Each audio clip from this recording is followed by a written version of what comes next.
Not all wounds bleed.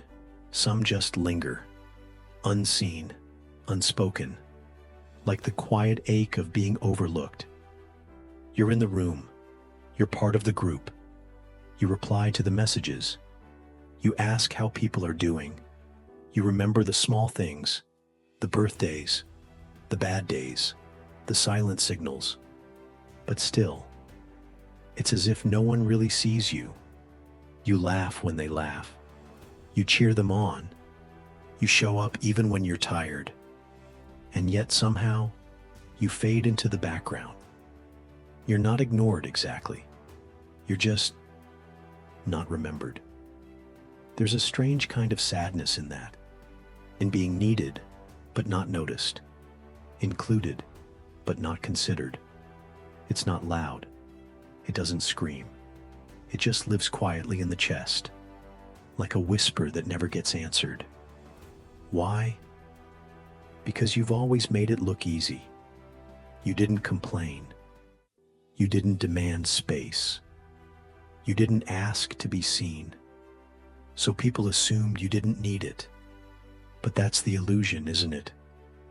That those who carry well aren't carrying much. That those who don't cry aren't hurting. That those who give endlessly don't need anything in return. And the world, it rarely stops to ask twice. But this is where philosophy offers something gentle and true. The Stoics remind us, you are enough, with or without applause. That virtue lies not in being seen, but in living with integrity.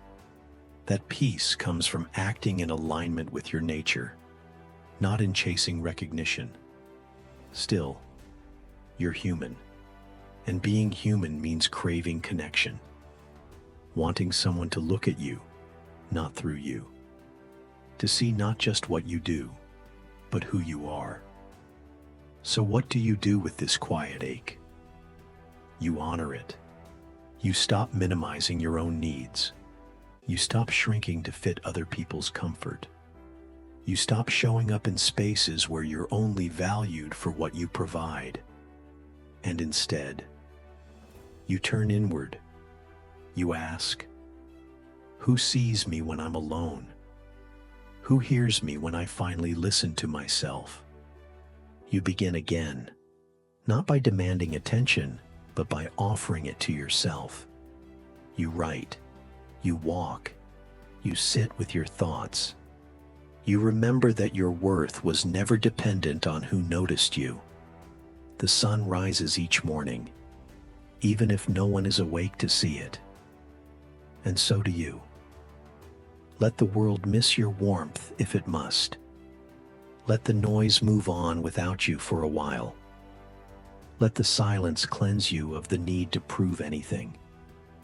Because you were never invisible. You were just in the wrong place, with the wrong eyes.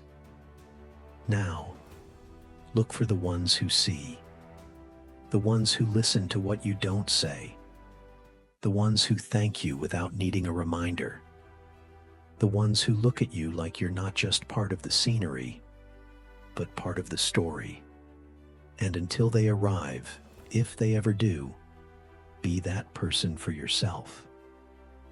Because being overlooked by others should never mean overlooking yourself. You are not meant to be a supporting role in your own life. Step forward. Speak softer if you must, but not smaller, because the ones who see you, they're listening.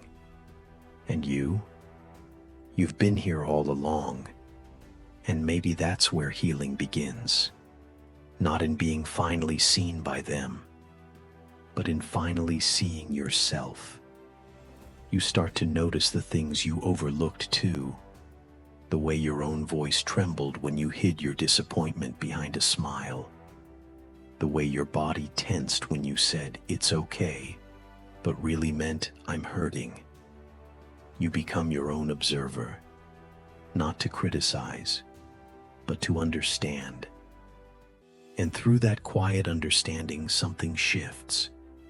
You begin to value solitude, not as a punishment, but as a sanctuary. You begin to find strength in your stillness, clarity in your silence. Because when you stop trying to be seen, you finally get to see clearly what matters, what doesn't, who loves you, who only loves the version of you that makes their life easier. And you learn to stay, not where you're merely tolerated, but where you're truly treasured. It's a slower life, a quieter life, but it's yours.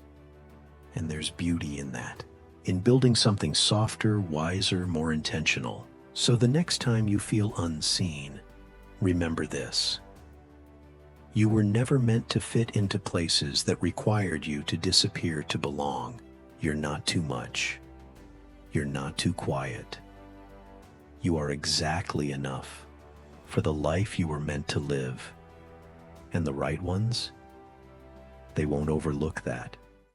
They won't treat your softness like weakness or need you to shrink for their comfort. They'll recognize you, not because you're loud, but because your presence carries something real, steady, human. They'll sit with your silence and still feel your heart. They'll hear your laughter and know it didn't come easily. They'll listen, not just to your words, but to the pauses between them. Because that's how the right people love. They don't rush to fill the quiet. They don't measure your value by how much you give.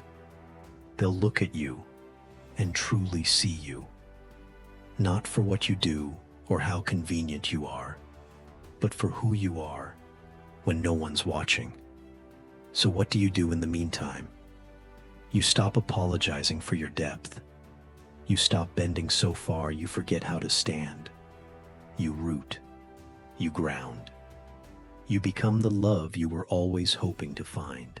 Because wholeness doesn't come from being seen by everyone. It comes from seeing yourself. Your presence is a quiet revolution. Your kindness, a kind of strength. So be patient. Be the home you've been waiting for. Because when the right souls arrive, they'll recognize your light and they won't look away. If this made you pause, if you're drawn to deeper truths and quiet strength, then you're in the right place. Like, subscribe, and keep exploring with us. See you in the next one.